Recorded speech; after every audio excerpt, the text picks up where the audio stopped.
troopers responded to the Turkey Hill gas station located at 70 Station Circle for a report of a shooting around 5 p.m.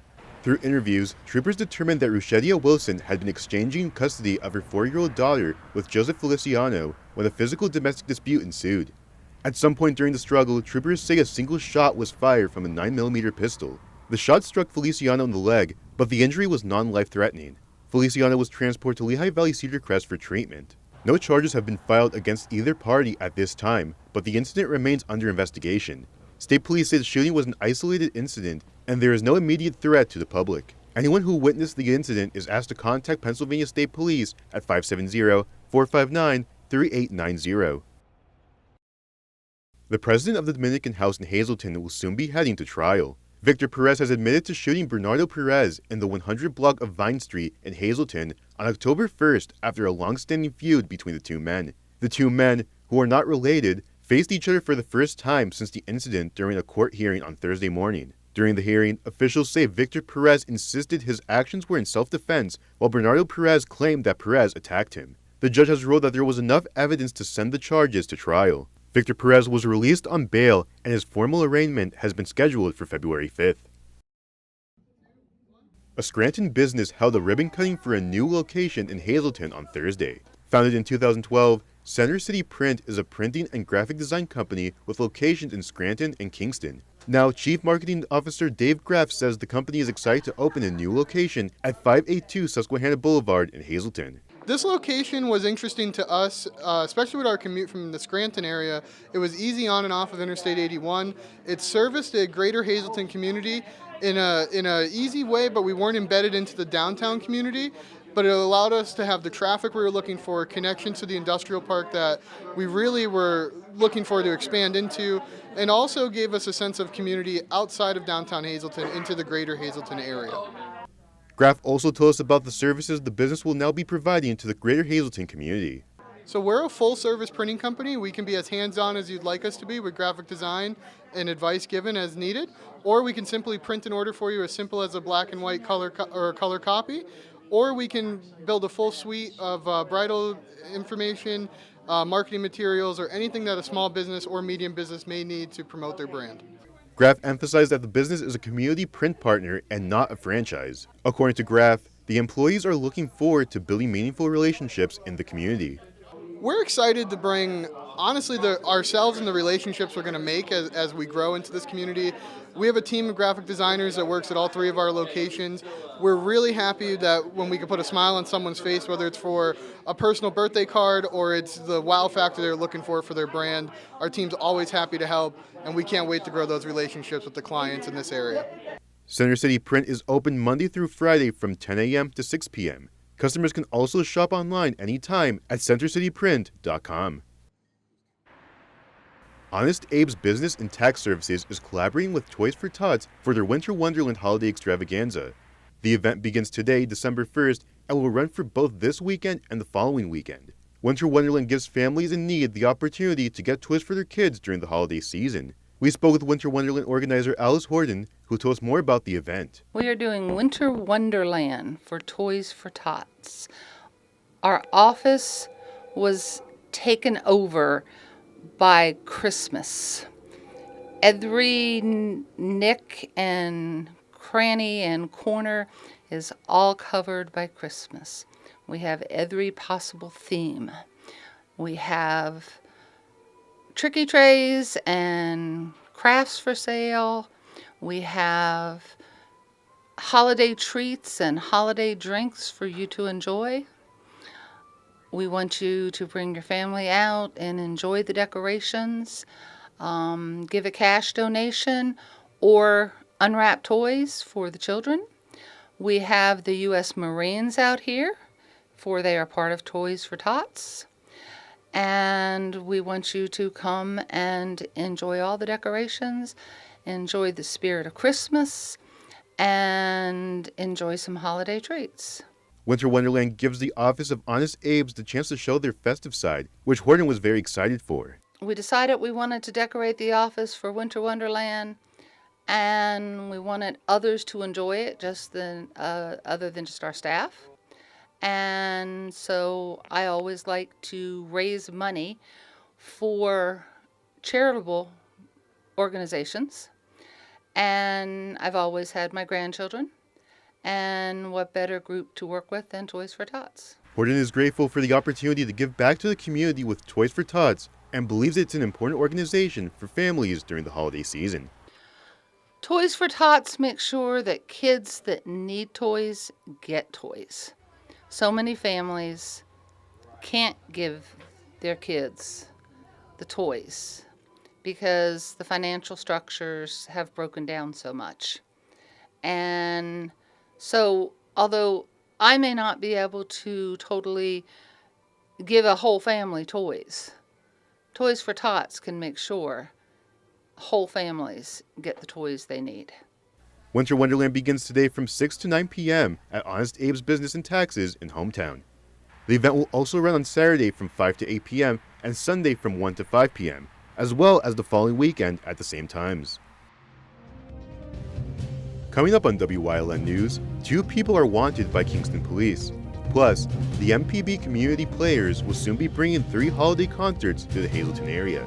But first, we'll take a look at our 5-day forecast brought to you by the WYLN Weather Kids. We'll be right back.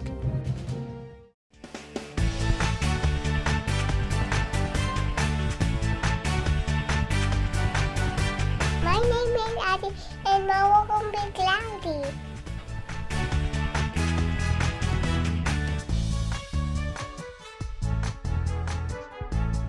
Weather Kids is brought to you by Lehigh Valley Hospital, Hazleton. Your health deserves a partner.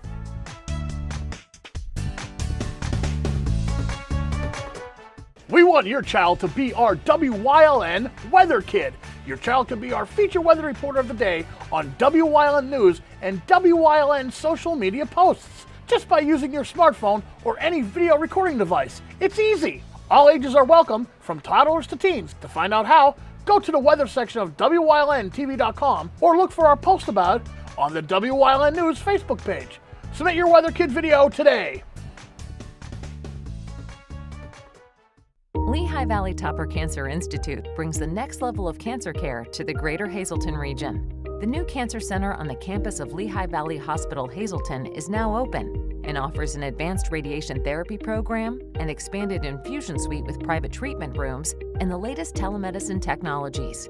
The Cancer Center at LVH Hazleton, offering world-class cancer care closer to home.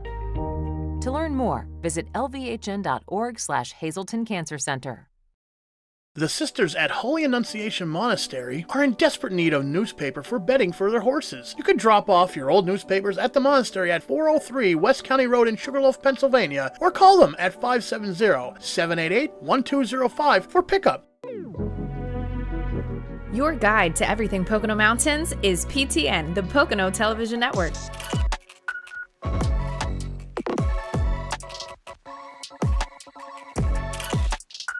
Tune in and see all the unique places to stay and things to do in the Pocono Mountains.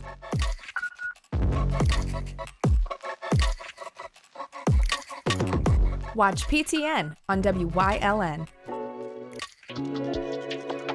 There's no better place to shoot than Whitetail Preserve. Their skeet, trap, and sporting clay fields are professionally designed, and all stations are handicap accessible. Whitetail Preserve has resident shooting instructors certified by the NRA in shotgun, rifle, pistol, home safety, and personal protection in the home.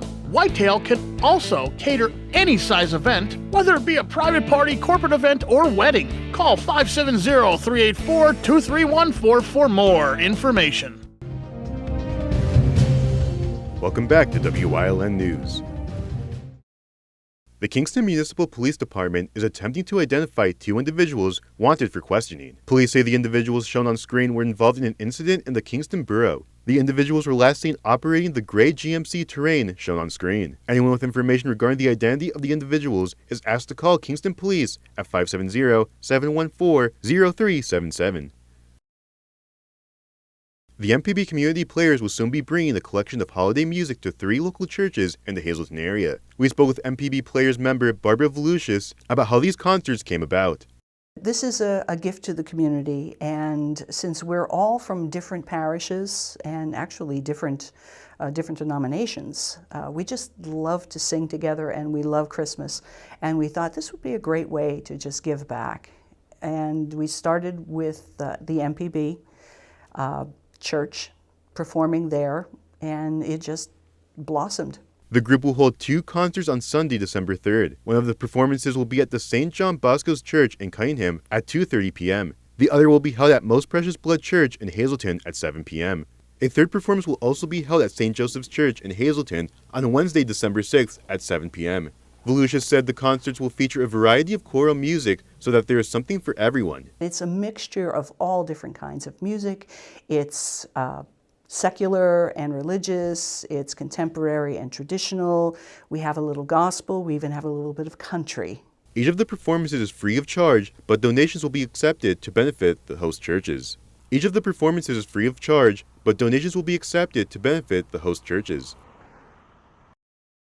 2 state grants were awarded to Plains Township on Thursday. State Representative Eddie D. Paczynski and State Senator Marty Flynn were on hand as Plains Township received 2 grants totaling over $400,000. The first grant, worth $265,385, will be used for paving improvements on East Mountain Boulevard. The second grant, worth $162,275, will be used to purchase a 2024 Freightliner Packer truck and a 25 cubic yard Cobra Magnum Series rear loader packer that attaches to the back of the truck to compress garbage. The funding was made possible by the Pennsylvania Racehorse Development and Gaming Act. Coming up on Nanticoke's News Choice, Ryan Prosick discusses his Week 13 NFL picks on Let's Talk Sports. Plus, our furry friends are back on Pets of the Week. Then we check in with State Representative Dane Watrow on Watrow's weekly update. And stay right here on WYLN. We'll be right back. Welcome back to Feel Good Friday. I'm here with Dr. John. We're going to talk about good posture today. You know, Ryan, just a statistic to start off with. The human head weighs about 12 pounds. Every 10 degrees that someone looks down, it doubles the weight of the head. So the young people today, I shouldn't say all people today, who text, as they look down, their head feels like it's 50 pounds. So first of all, to maintain good posture, I tell people, lean back in a recliner, put 2 pillows as they raise up their phones and text as they want. When the head is up, that keeps posture. Because you look at 80-year-old people, they're all hunched over. So number 1, keep your head up. We advise don't slouch when you sit. Proper posture allows for not just better nerve supply, better vascular supplies. You could breathe better, bowels are better. So proper posture is more of a habit. So if you have a bad habit, change it. Make it to a great habit and make it a great life. Lehigh Valley Topper Cancer Institute brings the next level of cancer care to the greater Hazleton region. The new cancer center on the campus of Lehigh Valley Hospital Hazleton is now open and offers an advanced radiation therapy program, an expanded infusion suite with private treatment rooms, and the latest telemedicine technologies. The Cancer Center at LVH Hazleton, offering world-class cancer care closer to home. To learn more, visit lvhn.org/Hazleton Cancer Center. Chris Kindlefest and Holiday Concert featuring the Hazleton Philharmonic Symphony Orchestra directed by Robert Lagana will be held Saturday, December 2nd at Christ Lutheran Church, Church and Green Streets in Hazleton, with beautiful crafts for sale, a cookie tray auction, and make sure you check out their Tannenbaum Tea Room, where you can enjoy tea, scones, and other treats. Experience the full light and sound display featuring the Nativity message. And St. Nicholas will make an appearance. The concert starts at 4 and there's no admission fee. Check out Chris Kindlefest at the Christ Lutheran Church.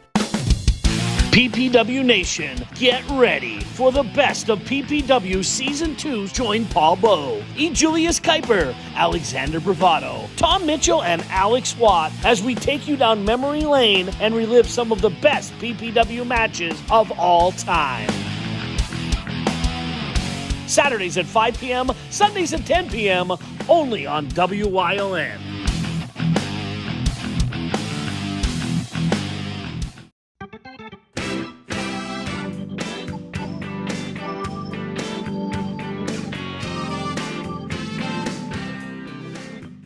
There's no time like the present to adopt a pet, and the SPCA of Luzerne County has more breeds, shapes, and sizes of furry friends for you to check out this week. Everyone say hello to Duke. This handsome guy is Duke. He is an active young pup with lots of energy. Duke is estimated to be 1 to 3 years old and weighs in at approximately 87 pounds. He loves to play with his toys and gets his energy out in the dog runs. Older kids would be ideal due to his size and activity level. Duke is still a puppy and very trainable. This majestic fellow is Wesley. He is absolutely gorgeous, and quite the personality this boy has. He came in as a stray, so we do not have any information about his life before he came to us. From what we have seen, he seems to be a perfect gentleman. Call 570-825-4111 to come down and check out these featured pets and more. You may just meet your new best friend and give them a well-deserved forever home.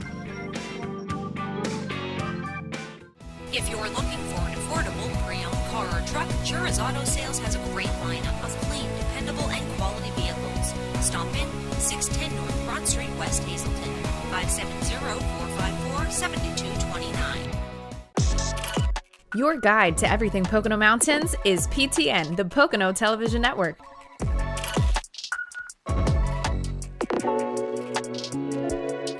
Watch PTN on WYLN. 1224 presents a high-energy rock orchestra concert featuring holiday music as well as their own holiday creations. Inspired by the music and stage presentation of some of the world's greatest rock orchestras, this group delivers. See them at Hazleton Area High School, 1601 West 23rd Street in Hazel Township, Thursday, December 14th. Show starts at 7:30. Tickets are available at Boscov's at the door or online at wiltycenter.org and eventbrite.com.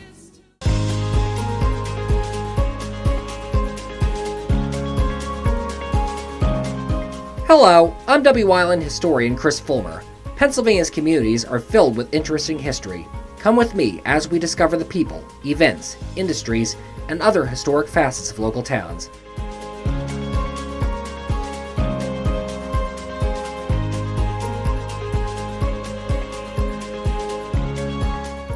There's no better place to shoot than Whitetail Preserve. Their skeet, trap, and sporting clay fields are professionally designed, and all stations are handicap accessible. Whitetail Preserve has resident shooting instructors certified by the NRA in shotgun, rifle, pistol, home safety, and personal protection in the home. Whitetail can also cater any size event, whether it be a private party, corporate event, or wedding. Call 570-384-2314 for more information. Do you like craft beer? Do you want to learn the right way to sample wine? How about checking out a restaurant with a unique flavor or a crazy food challenge? These are just some of the things we are featuring on Wine, Hops, and Road Stops. So, spend some time learning about great wine, great beer, and great food on WYLN TV 35.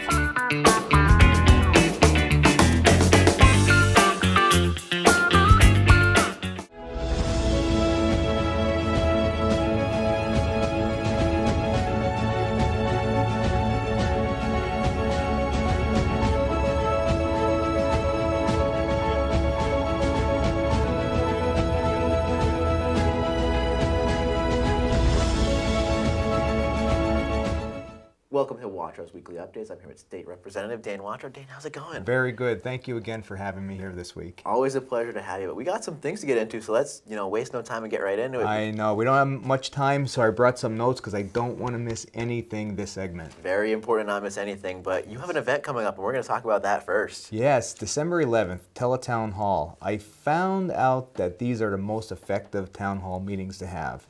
And this one's going to be hosted with Senator Argel. We all know we have an office in downtown Hazleton. We share together, and this is the best way to get out to the people.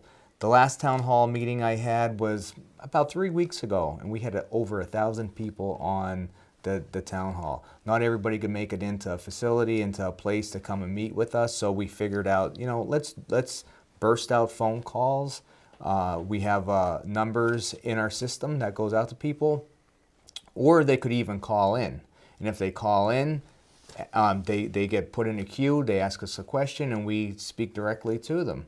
It's just the best way. And if we don't get to them, the good thing, their question is taken, and the next day or the next several days, a phone call is made to them, and their question is answered. So that's so important. The most important thing to do, let's make sure that everybody's phone number is updated in our system. So call the office, let us know, make sure your address is up to date because we do mailings and we also do teletown halls to get those updated current information from the legislative office. And technology is certainly the best way to reach people nowadays. And we're going to talk about that a little bit later. But first, you want to talk about the property tax and rent rebate. Yes, and I just want to go list by list. So we talked about property tax rent rebate. That's coming to a halt for application on December 31st.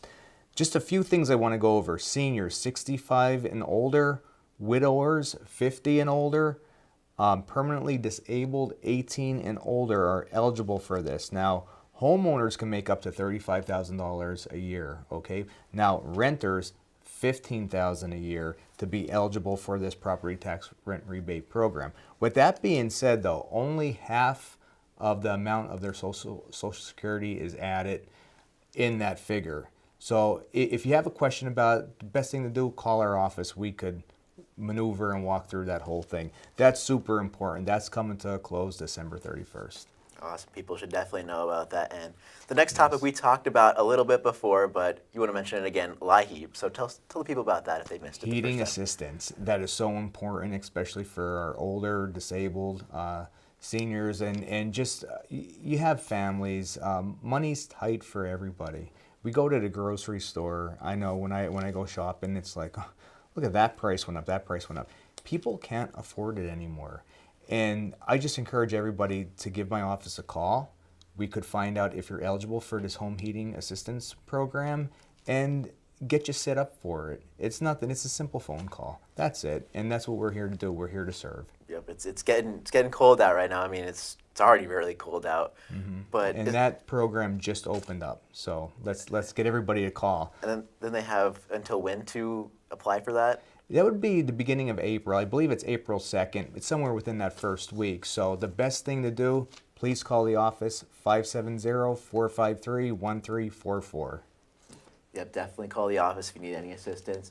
And if there's anything else you want to mention, I know I previewed technology a little bit, but tell about your Facebook page. I'm not a technology, a social media type of guy, but I'm on a push right now to get everybody out there to like, if you're on Facebook, to like my Facebook page, because what goes on there, it's a lot of state job postings. Right now, PennDOT's hiring, and I'm trying to get the information out there, trying to get our constituents here in the 116th to apply and get them those good jobs within the Commonwealth if they're eligible and qualified for that. That's one thing. The second thing is that I like to keep everybody posted on what I'm doing working for them. I say I have close to 64,000 bosses I have to report to, and that's my constituents. So the best thing to do is like that Facebook page and go ahead and keep up to date with current events. And so how can people reach you at your Facebook page? What's the name of the Facebook page? So the Facebook page is Pennsylvania State Representative Dane Watrow. Just follow, or follow. I think, click the follow button. I'm not a social media type of guy. Neither am I with Facebook anymore. So I think there's a like button on the mobile browser in the top right corner, and then you'll get all the alerts and of the job postings and current events. So make sure to do that. But I'd like to thank State Representative Dane Watrow for joining us this week on Watrow's Weekly Updates. We'll see you next week.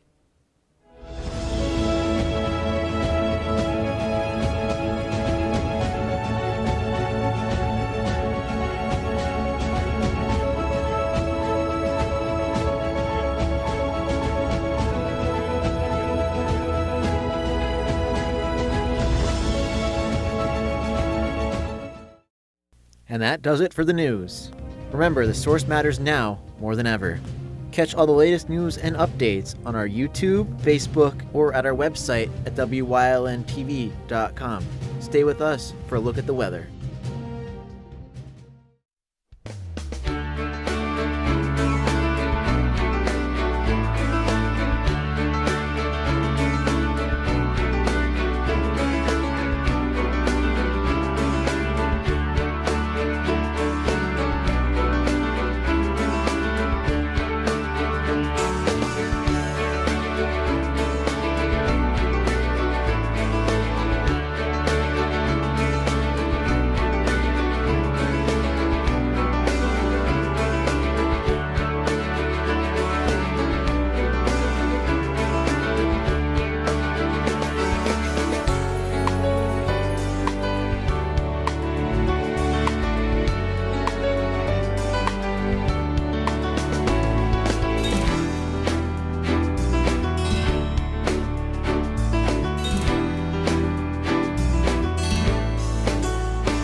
You're watching WYLN TV 35.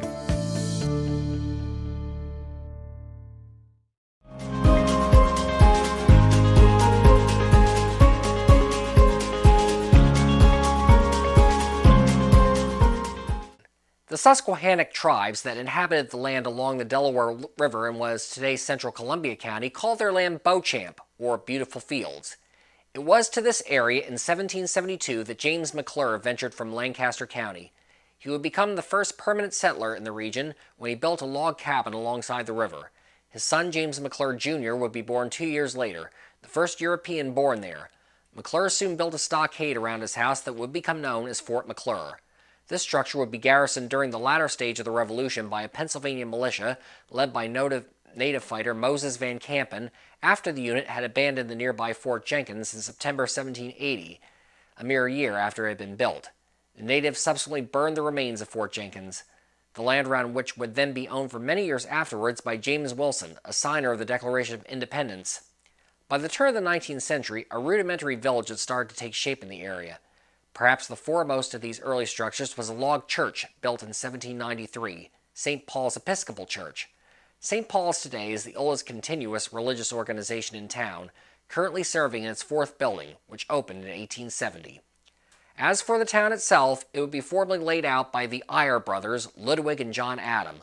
Ludwig in 1796 purchased roughly 92 acres of land from settler Henry Dildine that would form the basis of the community that would follow. In 1802, John Adam purchased the land from his brother and started surveying and laying out the town. It is unclear why the Eyre brothers came up with the name Bloomsburg for the new town. Some sources suggest it may have come from the surrounding Bloom Township, which was founded in 1798 and was named in honor of Samuel Bloom, an early commissioner of adjacent Northumberland County.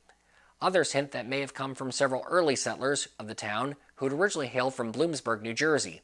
Whatever the origin, though, the newly named Bloomsburg got its first major business in 1812, when Daniel Snyder opened a tannery at the corner of Main and Light Streets. Snyder would become a prominent figure in Bloomsburg, also building the Forks Hotel, and later serving 4 terms in the state legislature from 1841 to 1844. By the 1920s, canal building had become a craze in the nascent United States, and the Susquehanna Valley was caught up in the excitement as well. The North Branch Canal, construction of which began in Berwick in 1828, reached Bloomsburg in 1830 when the very first canal boat on the system, the Wyoming, passed through Bloomsburg, which would be the site of the canal's lock number 2, and for several decades afterwards would be a beneficiary of heavy traffic on the canal, which ultimately stretched from Northumberland to Athens near the New York state line. Over the years, the canal was sold several times, notably in 1869 to the Pennsylvania Railroad, who operated as a subsidiary of the Pennsylvania Canal Company. Declining traffic, exacerbated by a terrible flood in 1889, led to the canal being abandoned in 1891. In 1822, a farmhand named Robert Green was tilling the soil on Henry Young's farm on Montour Ridge when his plow unearthed a strange-colored metal. It was subsequently discovered to be iron ore, and that the Bloomsburg area was rich with it. A boom of iron extracting and manufacturing soon commenced. Among the major iron furnaces that arose to produce the iron ore include the Irondale Furnace, founded in 1845 by the Bloomsburg Railroad and Iron Company, and the Bloom Furnace, also known as the McKelvey Neal and Company Furnace after its founding partners, which opened in 1854.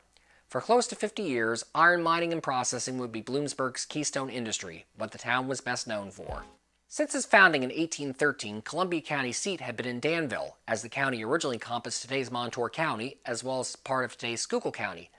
Danville's western location in the county, however, made it seem remote to many county residents, and a petition was created to shift the county seat to a more centralized location. In an October 1845 referendum, 65% of voters chose to move Columbia County seat to Bloomsburg. In 1848, the new county courthouse, designed by architect Napoleon Lebrun, was constructed. It would be added on to with new additions over the years. It was shortly after Bloomsburg became Columbia County seat that a new annual tradition began. Original credit for its creation goes to local resident Dr. John Taggart, who by chance had attended an agricultural fair in Pennsylvania's northern tier. Impressed by what he had seen and convinced Bloomsburg could benefit from a similar agricultural experience, he convinced other residents of the community to consider creating their own fair. An initial committee to start such a fair was formed, its original board consisting of Caleb Barton, Dr. John Ramsey, William Neal, and B.F. and I.W. Hartman. Finding enough local interest for an agricultural exposition, they chose Barton's Field in the west end of Bloomsburg as the site for their fair. And thus, in the fall of 1855, the very first Bloomsburg Fair was held, with an admission rate of 10 cents. Fruit stands and the demonstration of Barton's grain drill were among the fair's first exhibits. Within a few years, the fair had 21 exhibits, including those for livestock, fruits, and vegetables. A horse racing track would be constructed in 1859. Today, it remains the only surviving quarter-mile dirt track in the country open for harness racing year-round. A 2,000-seat wooden grandstand was added in 1892. It would be replaced by a 6,000-seat steel and concrete version in 1926. Fairgoers in 1925 got a treat, as the Detroit Tigers and New York Yankees played a series of games at the fairgrounds from October 7th through 9th.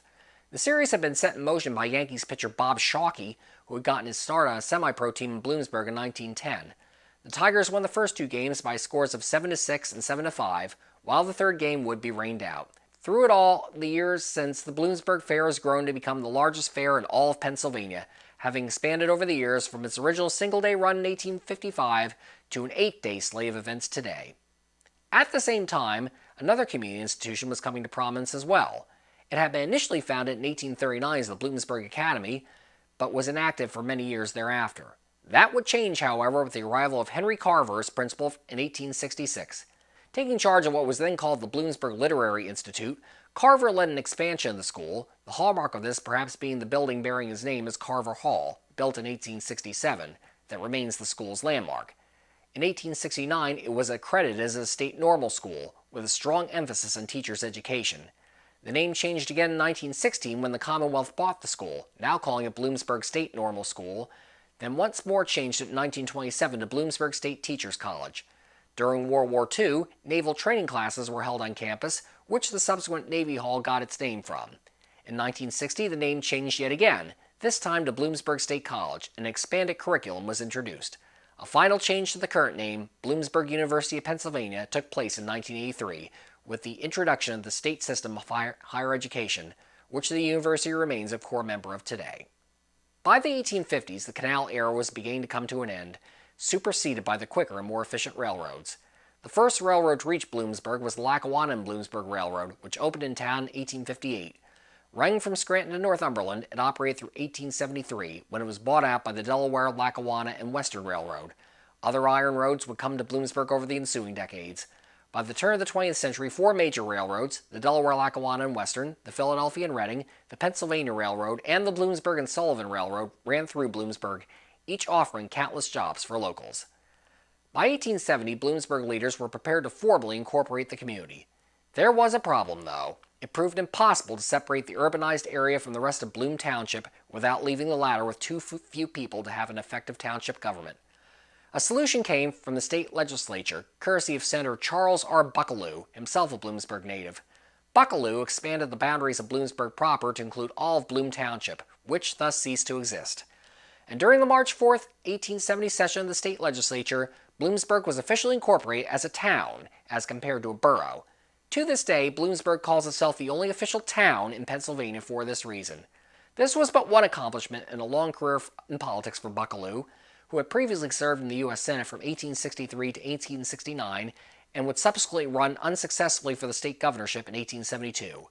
An early proponent of both proportional representation and cumulative voting in the United States, he also had, in 1854, headed a federal commission to ratify a treaty with Paraguay. Buckalew made a notable return to his hometown in July 1878, accompanying then-President Rutherford Hayes when he stopped in Bloomsburg while traveling to Wilkes-Barre to celebrate the centennial of the Wyoming Massacre. Buckalew would later serve as president of the Bloomsburg and Sullivan Railroad, as well as 2 more terms in the U.S. House before his death in 1899.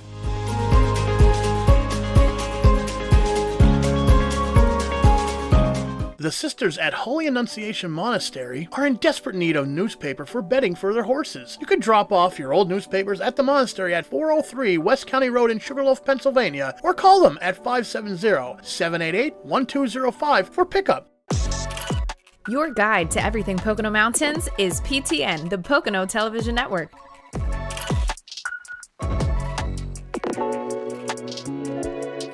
Watch PTN on WYLN.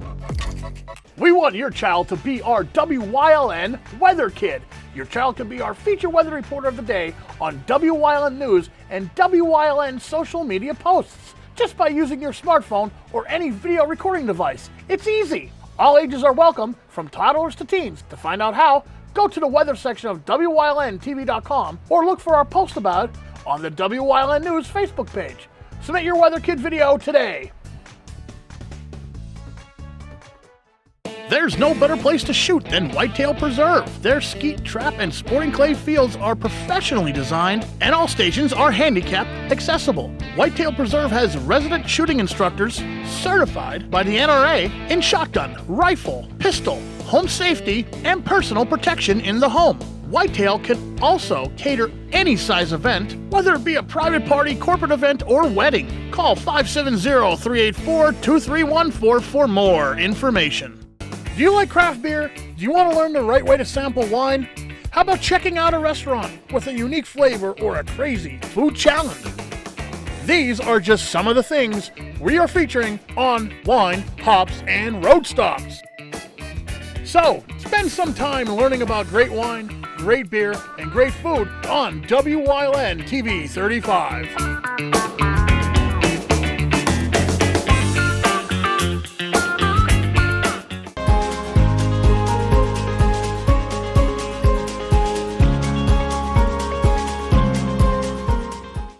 Living along the Susquehanna River can pose its risks. Bloomsburg has flooded many times over the years. One of the worst came on March 9, 1904, which was exacerbated by a massive ice jam in the river that had formed during brutally cold stretches earlier that winter. Heavy rains broke the ice jam and caused extensive damage along the Susquehanna, as the ice destroyed almost every bridge along the river through Danville. In Bloomsburg, the floodwaters reached a record of 32.7 feet, almost a foot and a half